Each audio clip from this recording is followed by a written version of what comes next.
пострадавшие по последним Ну, данным. не могу Это промолчать. 13 человек. Власти Мынада бір региона айбір заявили, қызық что бір айбір охотники встретился. атаковали общежитие. Мынау Куттакбаш мында нәрсәді сөйлей. Бұл татар ма, урыс ма? Торговые центры в Москве. Они атакуют Ну, найдете, жилые кварталы посмотрите. в Белгороде. Угу. Они атакуют общежитие в Алабуге. Ага, и чё? Именно против таких людей мы и проводим Именно мы специальную тоже военную против операцию. вот таких, как ты, манкуртов. Эти беспилотники Если ты татар или были кто там, оснащены блядь. Мы придем оборудованием за стран вами. НАТО. Но кого они думали запугать? Потомков людей, которые в 1815 году брали Париж, Угу. а в 1945 году брали Берлин, Угу.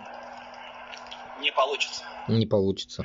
Там же в особой Иншаллах, экономической вот именно зоне получится Алабуга в этот раз, расположен потому что завод вы по производству захватили, дронов «Камикадзе» захватываете «Шахед», который Украину. Россия Вот в этот раз, регулярно, иншаллах, буквально уже ежедневно получится, потому что атакует вы не Украину. на По данным том